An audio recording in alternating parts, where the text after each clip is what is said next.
1096 AD.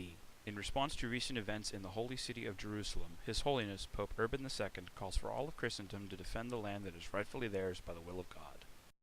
Or rather the Lord, beseech you as Christ's heralds to publish this everywhere and to proceed all people of whatever rank, foot soldiers and knights, poor and rich, to carry aid promptly to those Christians and to destroy that vile race from the lands of our friends. I say to those who are present, it is meant also for those who are absent. Moreover, Christ commands it. At that time, Christianity's greatest enemies, the Muslims, had captured the city of Jerusalem and slaughtered 3,000 Christian pilgrims. This enraged the Roman Catholic Church and most Christians of the time, so the response to the call to fight was great. But 80,000 people from different cities and social classes came together to remove the Muslims from the Holy Land. The motivations for the Crusaders were many. Some fought for glory, some fought for freedom, and some for remission of all sins. I am fighting to bring honor to my liege and myself. I'm fighting for the untold riches to be had and to free myself from servitude. There were many different divisions of the army, but the most noted were the ones under the command of Godfrey of Bouillon and Tancred the Mirror of Knighthood. Their force of 700,000 men first attacked Nicaea, the Turkish capital, then moved on to Antioch. The force captured Antioch after 9 months of fighting from October 1097 to June 1098, setting on for Jerusalem after delays. On June 7th, 1099 AD, the Crusaders finally found what they had set out for, the holy city of Jerusalem. It is believed that before the attack commenced, all of the soldiers marched barefoot in a religious procession around the walls of the city. Jerusalem, lift up thine eyes and behold the liberator that breaks thy chains. Where'd you get the cat? It's Simba. Then the attack began.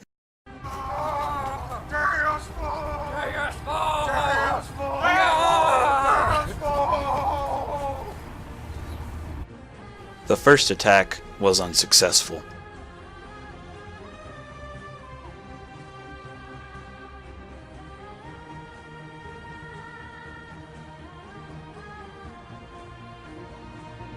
Double kill.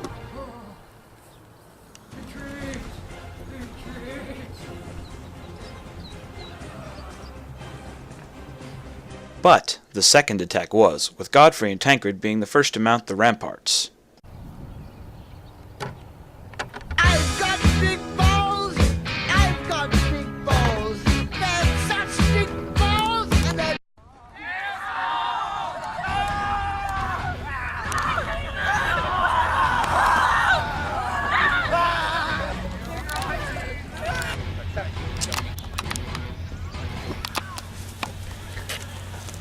No!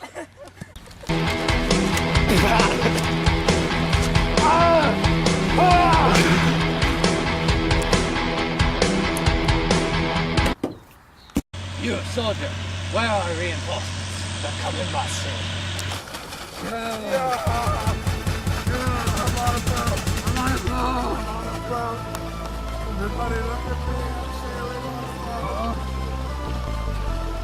By July 15th, 1099, the Crusaders had captured Jerusalem, slaughtering nearly every person of Islamic faith inside and claiming all of the city for God and the Roman Catholic Church.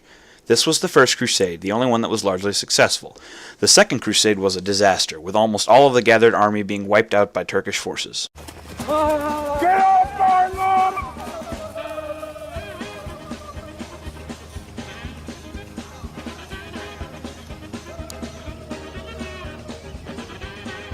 The Third Crusade was even more disastrous, so, to prevent further bloodshed, King Richard the Lionheart, leader of the Christian forces, made a truce with Saladin, leader of the Muslims, which allowed Christians to visit Jerusalem without paying tribute, to have free access to the holy places, and remain in undisturbed possession from the coast of Jaffa to Tyre.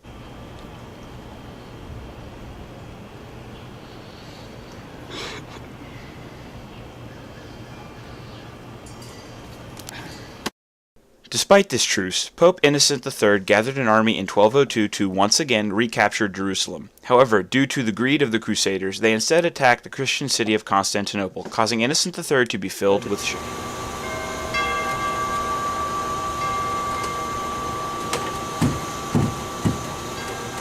With this last crusade, hope of recapturing Jerusalem sort of died out, and no more major crusades were conducted, save for one called the Children's Crusade, where 30,000 children were taken on a quest to liberate the Holy Land.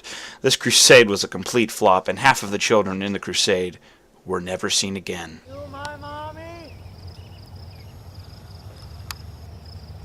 So ends the Crusades. Despite the failures of later armies, the First Crusade will always be remembered by Christians and Muslims alike. The end.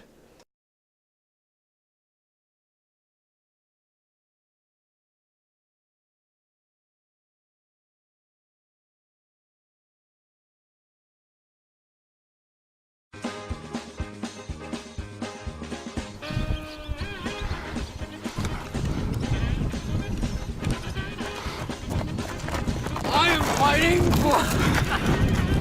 Going, you got him.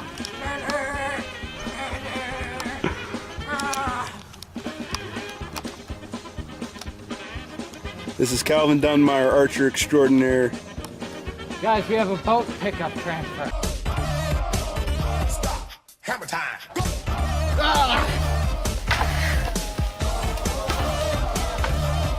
Swing at me. Come on. Stop. Hammer time.